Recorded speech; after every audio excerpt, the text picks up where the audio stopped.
How about those cops, huh? Hey, yeah. I see your retweets. You're kind of a dissident. You're on the side of the anarchist. Yeah, you know, I'm on the side of people who don't kill people for no reason. But, you know, It's a bold stance. But you know, It's a bold stance, Graham. But for an Irishman, if you adjust for Irishness, that's. But no, I just think that I try and retweet things that aren't going to inflame things. I try and be careful. I you know, after a few early mistakes on Twitter, I'm very careful before I tweet something that looks like it's going to just kind of burst into flames. You know what I mean? So do you address? Because I noticed you don't. But what you were sorry to interrupt, Dan, but what you were saying earlier. No, fuck you. It's to me it's the most fascinating thing because it's the camera thing. It's the fact that we all have cameras, and it's all this stuff has just been going on forever, and now we can just see it, and it's like a light's been switched on. And everyone's going, oh, look at all this shit in here. Yeah. You know? And that's what I just find fascinating about it. And I think that I like to try and make the light reach further. And I got a big for me, a big following. So I get to, you know, spread it about a bit. This is an interesting analogy. People tend to think of it in terms of bandwidth or like extra channels and things, but to think about it in terms of like we've been groping around in the dark, in candlelight or something, and then to have the lights go, and there's this sort of like, oh my God, that person looks completely different than I thought they did. There's more people over here. They weren't even making any sound. Now I can see them. And there's some people that are reacting to that. There's part of the human instinct that you scream in terror and you start doing crazy shit. And then there's other people who are like, wait, we can scientifically find out more now. Yeah, but the problem for the police, I think, is that I would imagine there's a few systems that they have in place. You know, if you if you shoot a guy and they just drop a knife near the thing, and you know, but that doesn't work anymore because now there's 2 shots, and do you know what I mean? And everyone gets and I don't think that. I think that they're just going to have to adjust. Yeah, it'll be interesting to see how that plays out, though, because it's like we have this like overwhelming tendency to side with the system that keeps us safe at night, and it does keep us safe at night. And it's like one of the most disturbing things that we're seeing is the revelation of, I think, as Jeff has always said, we're a right of center country. We can talk all we want about how we have a bipartisan system and blah blah blah. We are in an empirically ideological spectrum. We are right of center. We're a fucking empire. We'd have to be right of center. We can't be centrist and control the planet. We have to have like a conservative slant on things. We like the way things were yesterday a little bit more than we like things are going to be tomorrow. Yeah, we didn't have to think about any of this stuff in the past. You know, the cops were great, the criminals were bad, and even if we don't like cops, even if we like have no reason to love them, and it's not going to line our pocketbooks or anything, there is a muscle that flexes when somebody says in an article, you know, this guy's forget about cops, like, let's broaden this out into I don't want to fan flames with my language, but can we just speak and stuff, the rape culture consciousness, this whole thing, everything that we're talking about right now. There's a phenomenon that happens, I think, when you read a piece, when somebody is activated and somebody is being an activist and they're writing an editorial piece. There's a muscle that I feel that reacts like before I even know what I'm doing. Yeah. I want to compensate because I don't want to all at once just be told that everything is darkness and blood and terror and wrong and what I thought was black is white. But I think the way you can live in the modern world and be okay about it is you got to think to yourself, you're helping the good cops, you know? The good cops don't do stuff like this. Right. So if you're shining a light on the bad cops, you're helping the good cops. So if we want to help the good cops, we've got to do this. We've got to try and get the word out about the bad cops. You know. But when do you get mad? You said you retweet. You kind of curate. You present these articles, and I click on them and I go, wow, Graham's this is the kind of guy I want to be. Like, he reads. I just click on what you read and I skim it and I go, you know what's fucked up? There's these drones They're everywhere. Just trust me. But it's like when do you are you ever supposed to say? It's a dumb question because it's like it's a case by case basis. I think there's some people on Twitter that we want to. I don't want to hear what Angie Harmon has to say about it. I don't want to hear what Dan Harmon has to say. Probably so like there might be other people that it's like fuck yeah I want to hear what Patton Oswalt has to say about. But it's the other people I'm more interested in. The people who are like near the scene and take a picture. They're they're the people. That's one of the reasons I love Twitter. It's brilliant being in touch with people like you and other people I admire. But it's also great to when something happens to drill down and find the first person who saw it. Yeah. That's the thing when you talk about like the light coming on and seeing all the cockroaches that we didn't know that were there on the kitchen floor.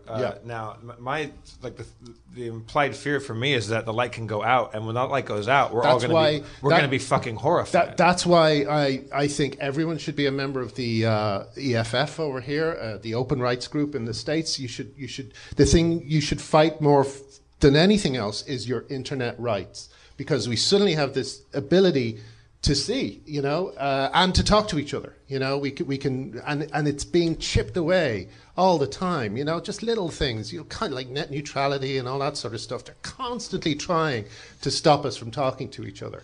But we've suddenly got a bit more power now. We shouldn't give it up easily. We're going to look back on these days, and we're going to be like, "Holy shit, you could." Yeah, can you imagine? I mean, don't you? I mean, I think there's a lot of bad things about it. I feel sometimes that I don't have as many physical friends in meat space, as they say, as I used to, and the people I know on Twitter and so on, I know them in a very kind of light way. I mean, you can literally just make them go away if you want to. I think all that's a bit sad, but at the same time, I think there was some way in which we were all a bit lonely before this, and suddenly we can all talk to each other. I think that's incredible, And when people used to kind of come down hard on Twitter and Facebook, I used to get really annoyed because I like the Social Network film just really annoys me because Sorkin there is just basically like, you little nerds.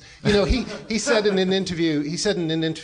They said to him, "Are you on Facebook?" And he says, "No." He says, "Isn't this fine? Having a conversation?" Not everyone gets interviewed by journalists, And you see it as well, comedians, making fun of it. Not everyone's, got a microphone in their hand, And it's this kind of jealousy of wanting to preserve the stage to yourself because you're a writer. It used to be that, when Aaron Sorkin opened his mouth, everybody would listen and no one would be able to talk back to him. He hates that people can talk back to him.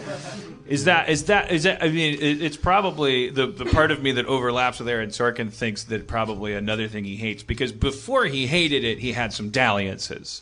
Yeah, he had a couple, like I did. Like when I got rehired for the 5th season of Community, I was on a high, and I wanted to have a conversation with people. I felt good about myself again, and within 3 conversation threads, I created 4 TMZ headlines, and then I recoiled, and I was like, well, Reddit is.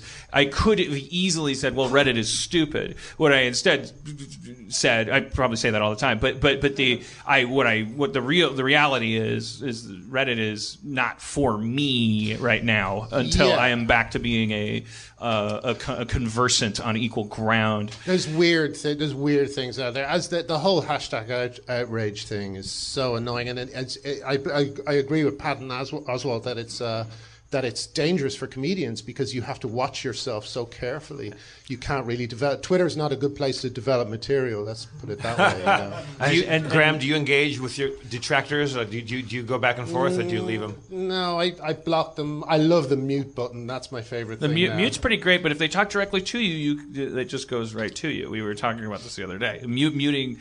No, once I mute them, they're gone. I never hear from them again. But if they say to you, if they say @Glinner, no. God damn it! So. I can never get this straight. Does anyone have this straight in their goddamn head? And I like to ask them a question just before I mute them. I like to say something like, "What makes you think that?" And then I mute them.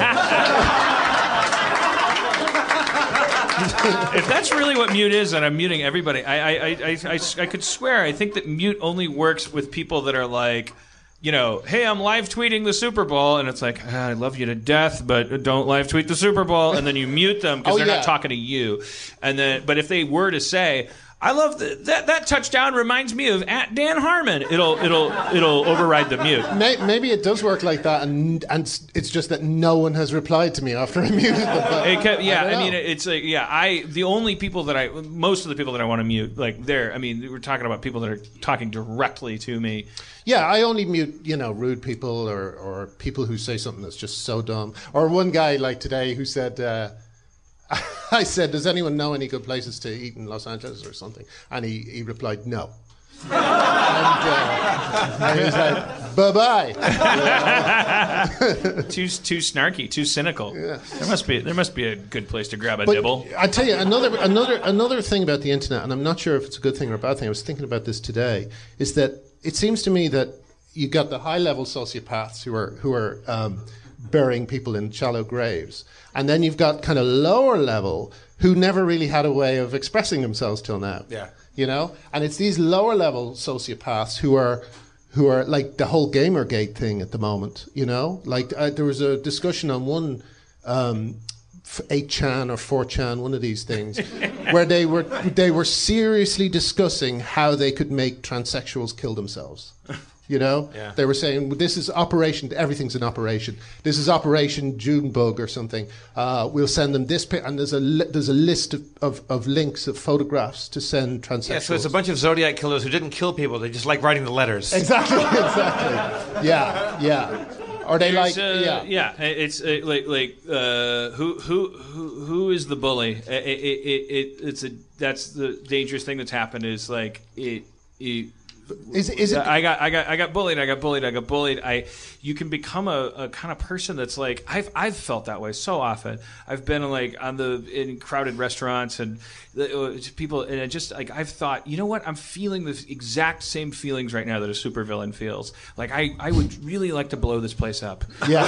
I would really like to. I would really like to not hurt, but just kill so many people. I would never the minute I'd have to go to a store and buy a red wire and a blue wire, which as far as I understand, is how you make a bomb. Yeah. You didn't hear that here. I would go it's just too hard. Red wires and blue wires, and also not too hard, but also I'm not going to do it. I don't actually really be responsible because I can't handle it when someone calls me an asshole on Twitter. I don't want to see their body blow up. Maybe that's good though. For your low level. Aspiring high-level sociopath. For your low-level sociopath, they're getting it out of their system. Maybe they're who knows? They're playing in a sandbox of adolescence. I mean, that's what an adolescent does. Your body is. They don't like to hear this. I didn't like to hear this when I was an adolescent. No one likes to hear that your personality is based on blood chemistry. But you are fucking full of testosterone. Don't you lose empathy for a while when you're a teenager? It's 2 years you lose empathy. Well, and the parts of your brain that are lighting up are like the primate brain as it's going through puberty, the male primate brain. The violence and the sex sections are overlapping. I'm speaking really scientifically right now. You got to look it up.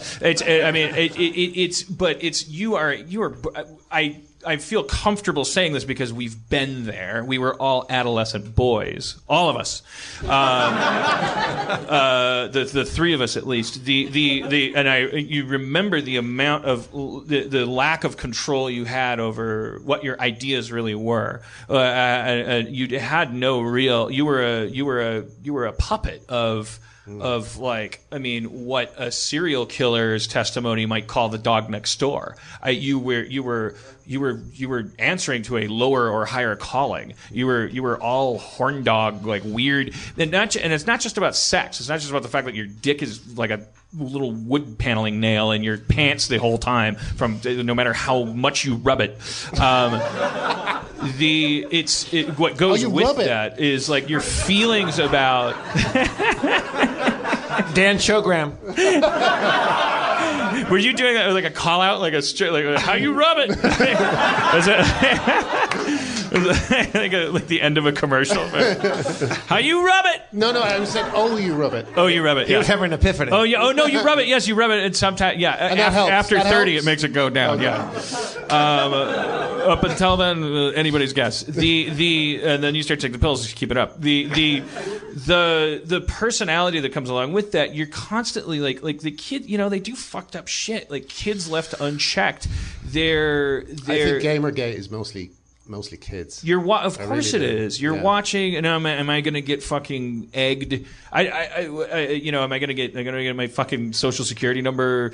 Well, Sony already made sure that's going to happen. Graham, what years are there certain years that teenagers lose their empathy? I don't know. I read it somewhere. Again, not very scientific.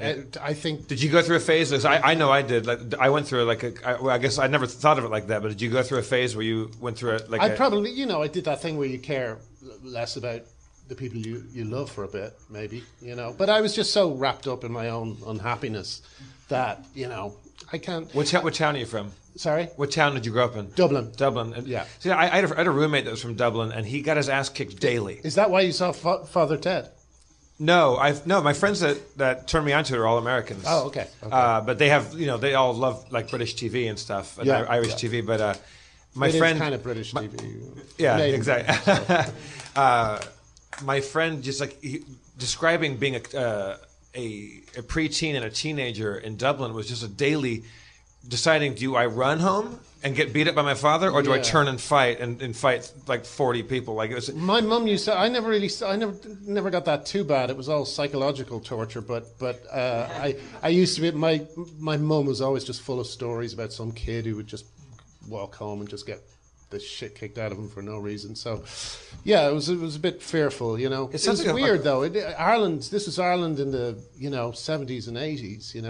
I was just thinking that's the thing about now is pornography. Is pornography a good thing? It's still a thing. Yeah.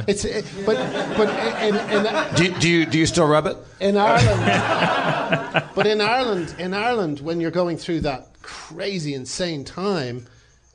Before the internet and in a Catholic country, you had to hump a pillow. No, there were photography magazines, and there was a magazine called H&E, which stood for Health and Efficiency, and it was a nudist magazine that somehow got through the censorship by being about the nudism, which was a hobby. And there was always a really good-looking... like medical nudism. Yeah, but there was always a really good-looking woman on the cover, and you'd wander over and pretend to be looking at other things for a while, and then you just kind of reach up casually and take it down and look at it and open it up, and everything was like old men and little kids holding hands. Oh, God. But the cover was always beautiful. Dan, don't rub it. Don't rub it.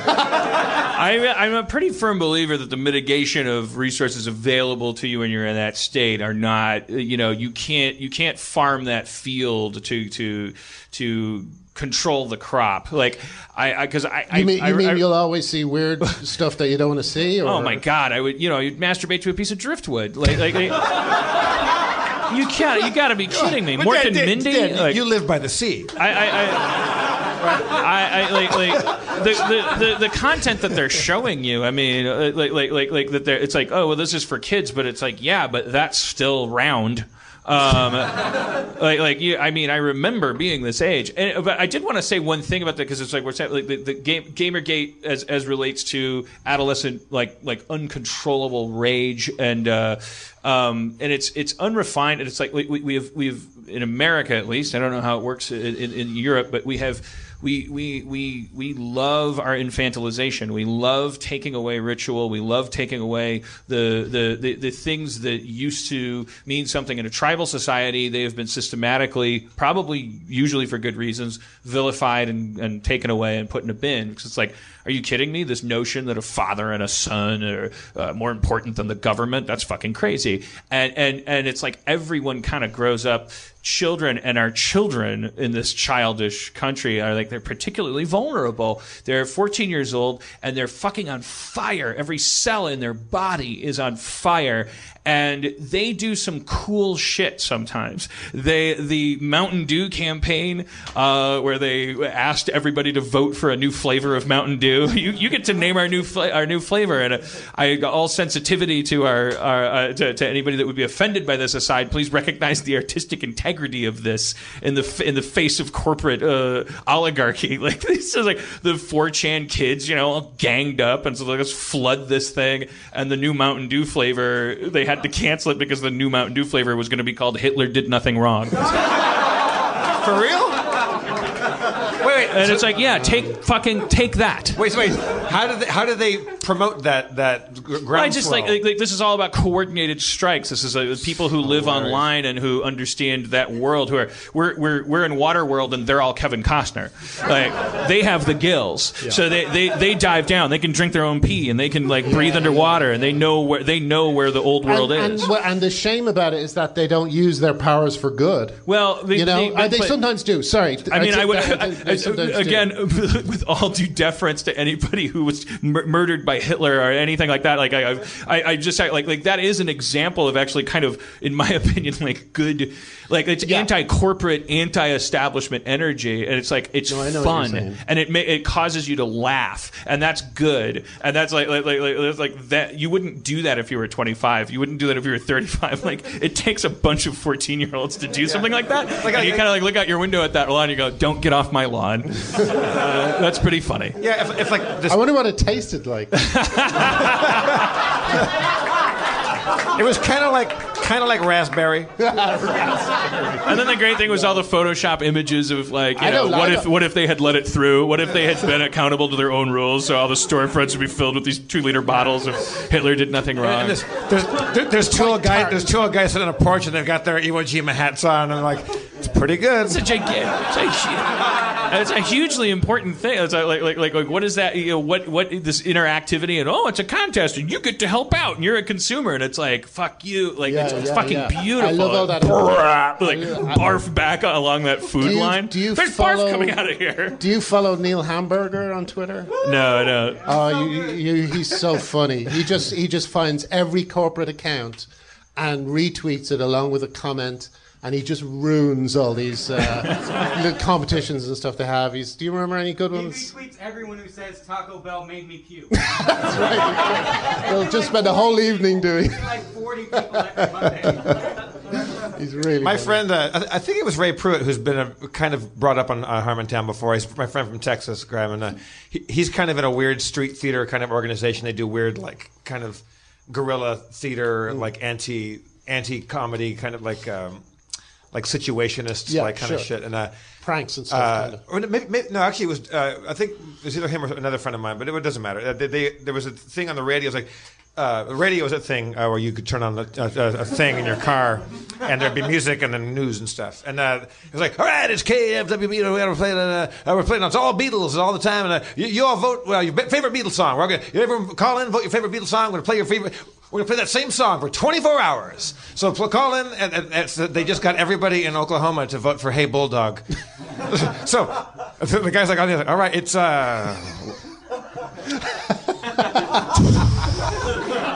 24 hours of Hey Bulldog. Dum dum dum dum dum dum dum dum. And what is fucking, it's a Beatles song that you don't know, Dan Harmon. Oh, okay. It's not a bad song, but nobody wants 24 hours of it. Well, who wants 24 hours of anything? The radio station stuck to their guns, and they played 24 fucking hours of Hey Bulldog. That's great. And everybody else just danced to it, and then they all got sick of it again, and they were sad about it. Uh-oh. It's the best Neil Hamburger tweet. Shit! I just got. Actually, could you read that? I just got new glasses, and I never wore glasses before because I'm getting old, and I need glasses now. How did you? So it's frightening because I do this, and it's like this is everything's normal. How did you find out? I'm Did you get headaches die. or something? Sorry. I started thinking I just don't seem to be able to read that sign across the road or whatever. So. it just got a bit. But it's terrifying. I do this and I get sad. Well, let me see you without the glasses. That's what you normally look like. Yeah. You look like Jerry O'Connell a little bit. Jerry O'Connell? Who's Yeah. that? He's an American actor, right? Take him off. Look What's at he him in? there. A little bit. Little Jerry What's he O'Connell. in? Yeah? Yeah, right? I'll take that. I'll take any actor over me. You ever see Jerry Maguire? Oh, yeah, okay. He's the quarterback in that. Like, he's Cuba Gooding's friend. And what else is he in? Sliders. Yeah. Sliders. I haven't seen Sliders. No, I haven't You seen should put him in IT Crowd. Yeah, okay. Okay, yeah. I'll do Maybe. it. I'll be in it too. What was the Olive Garden tweet? I don't know. I don't have Adam Goldberg's thumb. No. Sorry, I turned it Can off. you remember what it said? That's Adam Goldberg. Adam says Goldberg's he- like our Gonzo from our Muppet Show. I'm what you'd call a backbencher. Okay. Well, The joke, Olive Garden says, please, in 3 words, name what describes Italian food. And he said, not Olive Garden. That's Adam Goldberg, everybody. Adam Goldberg.